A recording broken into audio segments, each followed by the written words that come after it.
ராசியில் கடைசியில் இருந்தாலும் குணத்தில் முதல்ல இருப்பாங்க. இலகுன மனசு, மென்மையாக பேசுவாங்க. தனக்கு கஷ்டம் வந்தாலும் மித்தவங்கிட்ட காட்டிக்காமல் இருக்கணும்னு நினைக்கிறவங்க. இதுவரைக்கும் ஒரு குழப்பத்திலே இருந்துட்டு இருப்பாங்க. நம்ம செய்கிறது கரெக்டா தப்பான்னு தெளிவான முடிவெடுக்க முடியாமல் கஷ்டப்படுற மீனராசிக்கு 2 வகையான உறவுகளால் வாழ்க்கை சிறப்பாக மாறப்போகுதுங்க. தந்தை மகன் உறவால் உங்கள் வாழ்க்கையில் மாற்றம் வரப்போகுதுங்க. என்னம்மா சொல்கிற, தந்தை மகன் உறவா? கொஞ்சம் புரிகிற மாதிரி சொல்கிறேன் அப்படின்னு கேட்டிங்க. ஆமாங்க, மனசில் இருக்கிறத சொல்கிறதுக்கு ஆளே இல்லாமல் மித்தவங்களுக்காக கஷ்டப்பட்டு தனக்காக யோசிக்காமல் நம்ம எவ்வளோ விஷயம் மித்தவங்களுக்காக செய்கிறோம். ஆனால் நம்ம செய்கிறதுல நமக்கு யாராவது 1% செய்ய மாட்டாங்களா என்று ஏங்கி தவிக்கிற உங்களுக்கு இனிமேல் உங்களுக்கு யாரோடைய உதவியும் தேவையில்லை. இப்போ நீங்களே உங்கள் வாழ்க்கையில் முன்னேற போகிறீங்க. அதிர்ஷ்ட கதவுகள் உங்கள் வீட்டை தேடி வரப்போகுது. உங்கள் வாழ்க்கை பளிச்சுன்னு மாறப்போகுது.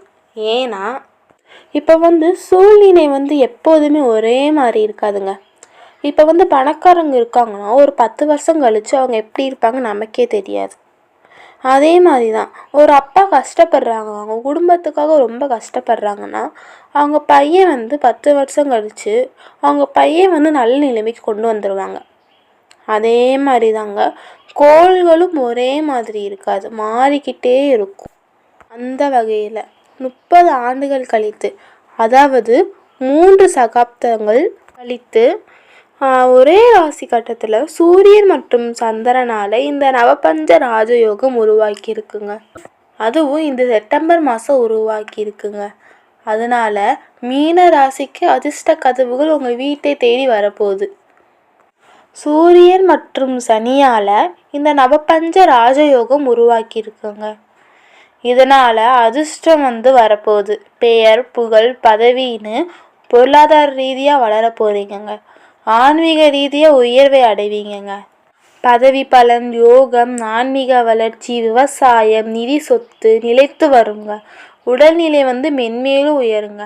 வாழ்க்கையில் நீங்கள் படாத அனுபவமே இல்லை. அதனால் நிறைய அனுபவம் உங்களுக்கு கிடச்சிருக்கு. மாணவர்களாக இருந்தீங்கன்னா கற்றல் திறமை மேம்படுங்க. மேலும் சனி பகவான் என்ன செய்ய போகிறாருன்னா கர்ம சுத்திகரிப்பு, அதாவது உங்களோட பாவ கணக்கெல்லாம் சுத்திகரிக்க போகிறாருங்க சனி பகவான். அதே மாதிரி நிறைய நிகழ்வுகள்லாம் உங்கள் வாழ்க்கையில் நடக்க போகுதுங்க.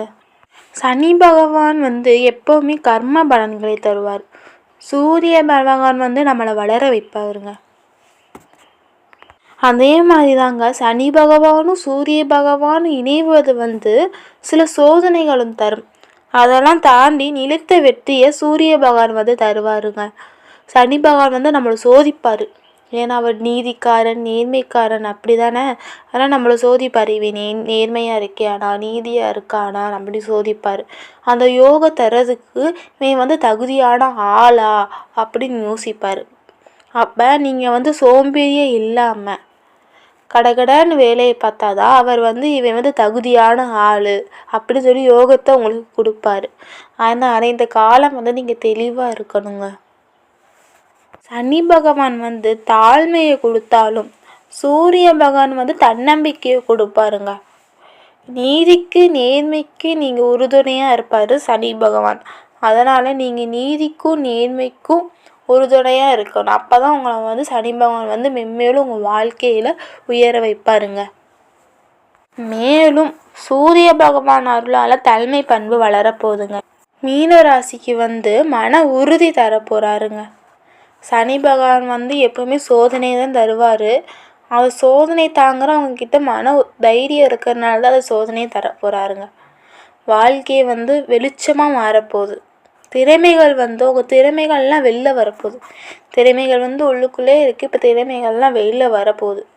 நீண்ட கால திட்டமிடுதல் இப்போ வெற்றி அடைய போகுதுங்க. மன அழுத்தத்துலேருந்து விடுதலை பெறுவீங்க. முதலீடு, சேமிப்பு அப்படிங்கிறதுல உங்கள்கிட்ட வாழ்க்கையில் முன்னேற்றம் வரப்போகுது.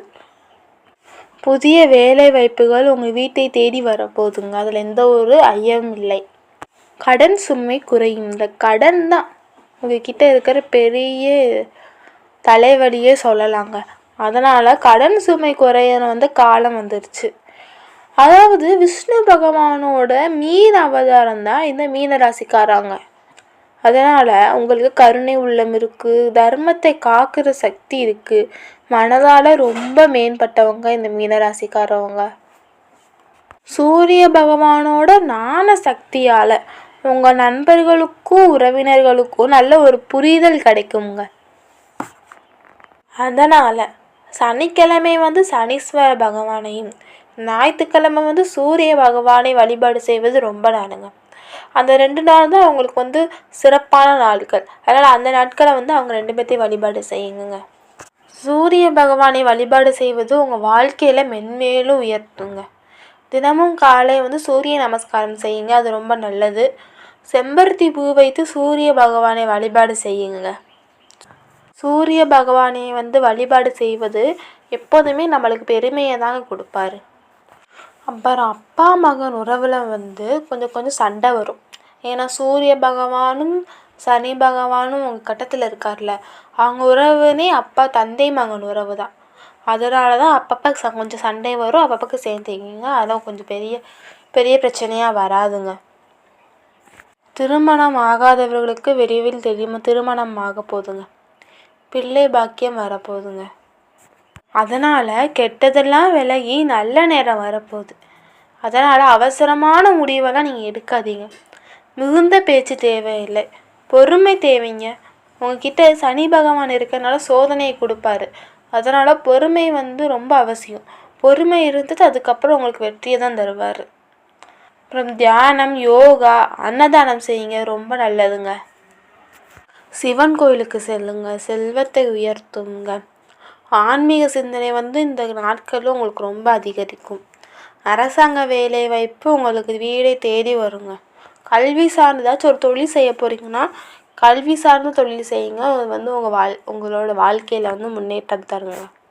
அப்புறம் திருநள்ளாறு கோயிலில் போய் சனீஸ்வரனையும், சூரியனார் கோயில் அதாவது கும்பகோணத்தில் இருக்குது, அங்கே போய் சூரியனை வழிபாடு செய்வது ரொம்ப நல்லது. இப்போ சனி பகவான் உங்கள் ராசி கட்டத்தில் இருக்கிறதுனால பொய் பேசாதீங்க, மித்தவங்களுக்கு நம்பிக்கை துரோகம் செய்யாதீங்க. இதெல்லாம் சனி பகவானுக்கு பிடிக்கவே பிடிக்காது. சோம்பேறியே இருக்காதீங்க.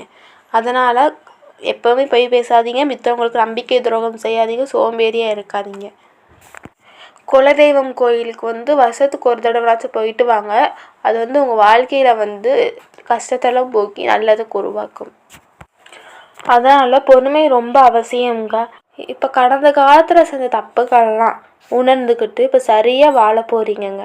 உங்கள் வாழ்க்கை இருண்ட இடத்துலேருந்து ஒளிமயமான இடத்துக்கு மாறப்போகுதுங்க. இந்த நவபஞ்ச ராஜயோகத்தால் அதிர்ஷ்டம், பெயர், புகழ், பதவி, பொருளாதார ரீதியாக உங்கள் வாழ்க்கையில் மென்மேலும் வளர்வீங்கங்க. ஆன்மீக ரீதியாக உயர்வை அடைவீங்கங்க. அவங்க சொத்துக்கள் பிரச்சனை இருந்துச்சுன்னா உங்களுக்கு சாதகமாகவே சொத்தெல்லாம் கிடைக்க போகுதுங்க. பதவி பலன், யோகம், ஆன்மீக வளர்ச்சி, விவசாயம், நிதி, சொத்து நிலைத்து வருங்க. உடல்நிலை மென்மேலும் உயருங்க. வாழ்க்கையில் உங்களுக்கு நிறைய அனுபவம் கிடைக்க போகுது. ஓம் நமச்சிவாய சொல்லுங்க, ஓம் சரவணபவ சொல்லுங்க. அந்த நாளே உங்களுக்கு ஒளிமயமாக இருக்குங்க.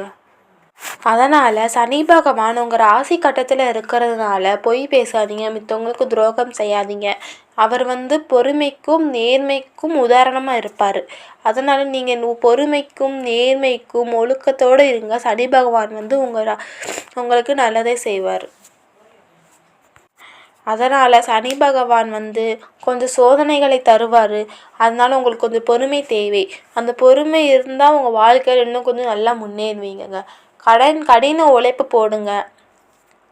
சூரிய பகவானையும் சனி பகவானையும் வழிபாடு செய்யுங்க, உங்கள் வாழ்க்கை பிரகாசமாக இருக்கும். ஆறுபடை முருகன் கோயிலுக்கு போய் வழிபாடு செய்வது உங்கள் மன நிம்மதியை அதிகரிக்குங்க. மேலும் இந்த நவபஞ்ச ராஜயோகத்தால் உங்கள் வாழ்க்கை மென்மேலும் சிறப்புட எனது வாழ்த்துக்கள்.